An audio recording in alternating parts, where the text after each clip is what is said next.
Talk to me, brother. What are you telling me? Oh my God! I don't think. Look, the football speaks for itself. I think I'm only here. I'm only here as the hype man. I'm a cheerleader. That's all I am, right? Dude, look. First of all, you mentioned Conte. I don't want to talk about that man too much and his stupid fake hair, but I'm gonna just say that I think I've been proven right in wanting the progressive manager. The coaching makes a massive difference, and I think we all saw that today because today, last season we played United at home, and we were shambolic and we got picked apart, and we looked like we had absolutely no identity, no way to go forward, toothless in front of goal. Maybe we had some half chances here and there. Today the roles were reversed completely. That was under Mason. Was it under Mason? No, we had one under Conte. The one away. Yeah. Whatever. The stupid scuba kid. Point is, under Mason was one where Porro scored the goal, right? I was not talking about that one. I was talking about the other one. Oh, the away one. Yeah. Okay. Not at home. Whatever. Point is, we still got absolutely destroyed. All right. Let me have my moment.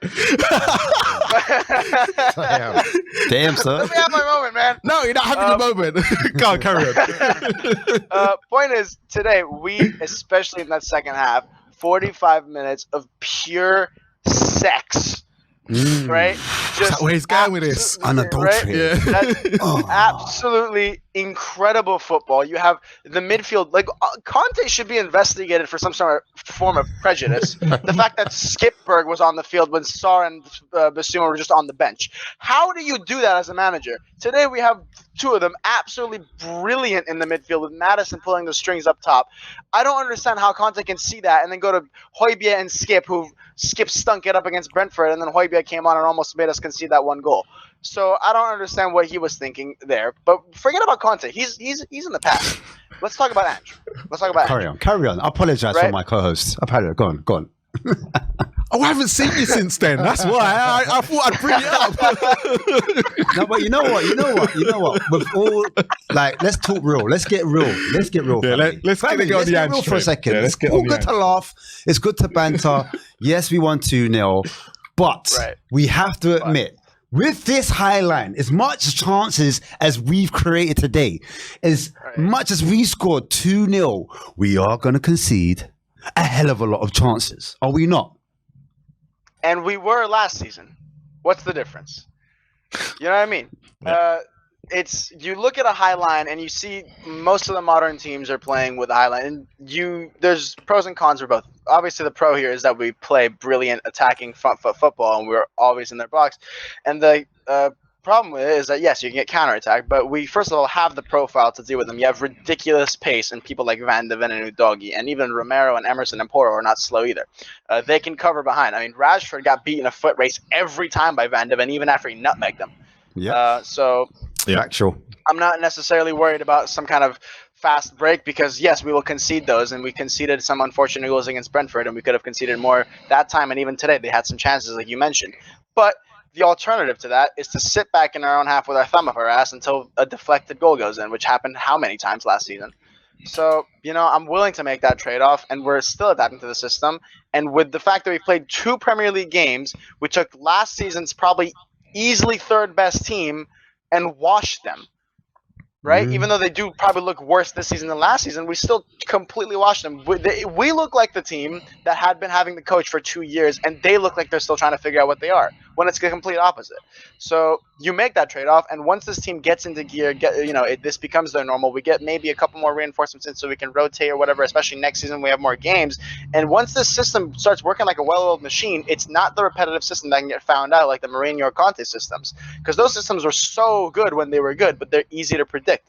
This is a system that's not based on chaining the players to certain roles and positions and all that. You can see Udogie was a left back. He's sometimes playing on the right wing, especially against Brentford when we had so much more of the ball. He was like in the right half space so much. When you have that kind of dynamism, it's so difficult to coach a team to play against. That's why the Arsenals and Man Cities, especially last year, and Brighton, who are kind of the lower team that are playing this kind of system, that's why they do so well, because it's so difficult to prepare for. It's unpredictable football because it relies on the players to, not be micromanaged by the coach so much, but to use their own talents to create something on the field. And it's absolutely magnificent to watch because we love it. We can't predict it. Under Conte, I can tell you exactly what's going to happen. We're going to get the ball. We're going to pass to Dyer. We're going to pass to the midfield. We're going to pass to Perisic. We're going to run up and cross it.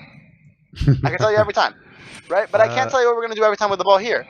And that's what's so beautiful about this. Okay, question, because you just mentioned something there. It's time for rebuilding, and not rebuilding, but just certain stuff.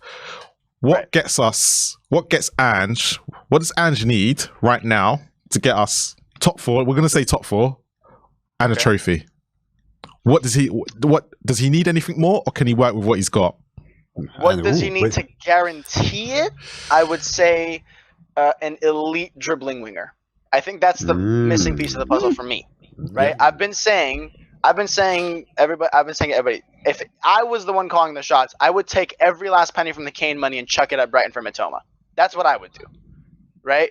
Obviously, we have other priorities. We look like we're looking at Orban or whatever. That's the club's business, not mine. But I'm saying I think we are one dribbling winger away from solidifying a top 4 spot, and also one backup center back. Because if Romero gets his Argentine injury, that might be a problem. So that. And one elite dribbling winger. I think those are the missing pieces of the puzzle for me. I hear it. Listen, imagine this, guys, scenario. We don't bring anyone in before that window shuts. That deadline on Friday, 11 o'clock, September the 1st. We're stuck.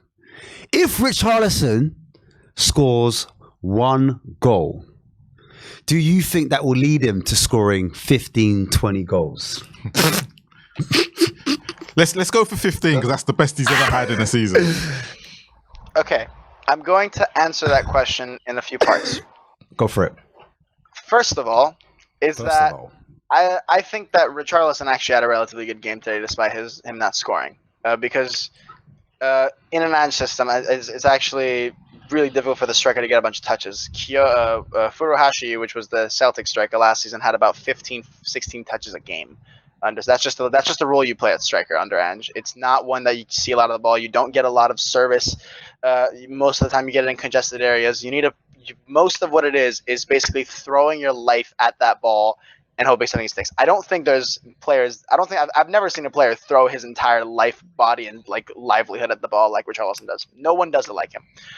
So I think he's got the skill set to thrive under Ange. I think the best version of Richarlison can be unlocked under Ange. If Richarlison can't do this under Ange, then he's just shit.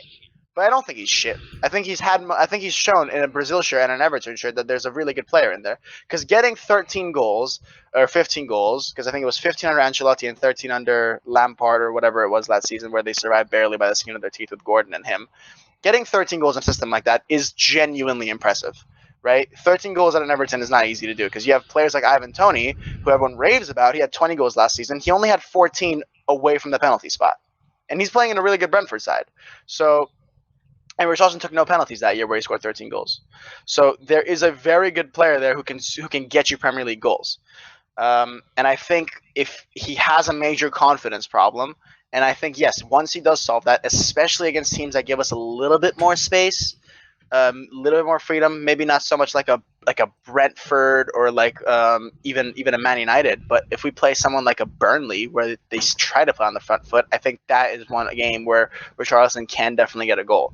And if I were you guys, I would try and find the game where you think Richarlison can score a goal, and I would bet on him to score and to get booked, because he's definitely taking his shirt off.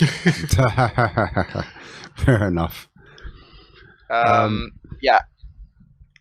I was going to say, it's an interesting one. If a Basuma somehow picks up a knock or an injury, what do we do? Is there a plan B if Basuma comes out the team? Because I heard, I don't know if it's true, that Maddison left on crutches. And obviously, if Maddison was to come out, you expect Lo Celso to come in. But for Basuma, if Basuma was to come out, how would you... it's just a rumor. Don't. I could be wrong, but I'm just saying. I'm throwing out the hypothetical here. Don't play with my heart like that. I saw him googling it. Basuma, Maddison. Yeah, no, I'm looking. I'm just saying. If Basuma's out, what do we do? Is our team popped down? Is the midfield dynamic change? Like, what happens? Sorry. You think Sarr can cover the six? Oh yeah. Today today Bissouma was insurance policy number 1, and every time he couldn't cover it, it was Sarr getting the tackles, whatever it was. He was magnificent. He has the skill set to play. I think Ange might try skip there and then regret it. I think that's what end up happening. He's gonna try skip. He's gonna put Sarr in the next game. That's what's gonna happen. Yeah, no, Sarr can definitely do it. 100%. There's no doubt in my mind that Sarr has a skill set to cover for him. And hopefully. Hopefully that never happens. I hope he stays injury free for his entire career. But also, if God forbid it happens, I hope we have Bentancur back by that time, because I think he can also help cover the position Sarr was playing. We have like Sarr, Bentancur, Madison, or Sarr, Bentancur, Lascelles. So I think that could definitely work. But hopefully knock on wood, never happens. We get some wood. Never happens. Right. And between my legs. Yeah. Pause. Arian, before we let you go, any last words?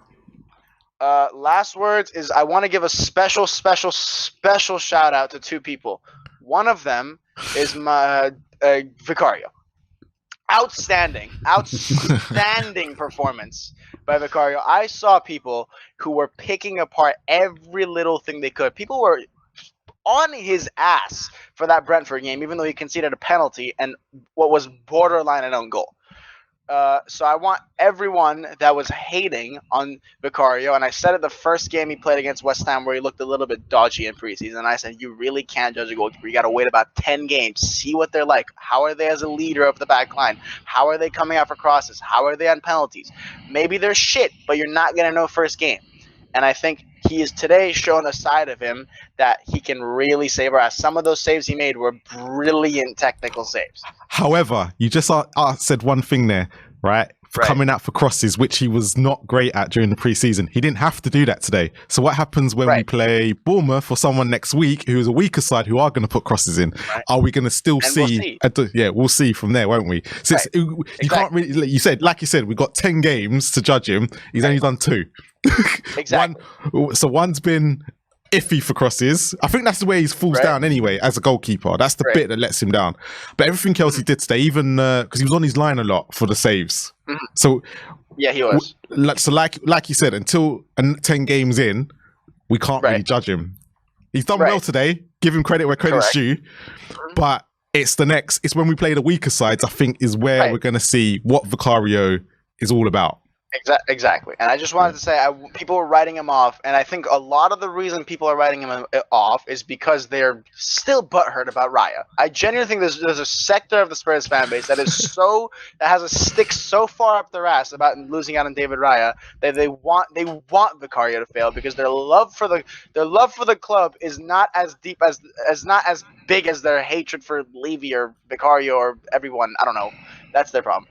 And second of all is my dear friend Jack, who you guys probably don't know, but he said that if Spurs want to be an elite side, they need to upgrade in that 6th position, because Bissouma isn't an elite midfielder. And I want to look in the eyes and say, what a horrendous take that was. Talk it. What a horrendous take. That's horrendous. You need to come out and apologize. I will give you the link to this. I will give you the link to the next fan show, and I want you to come out and I want you to apologize publicly for what you said about Yves Bissouma. That was the thing I wanted to say. Yes, my brother. Aaron, as per usual, you brought the energy, you brought the fire. Thank you. Of course, thank you for having me on. And as always, come on, you Spurs!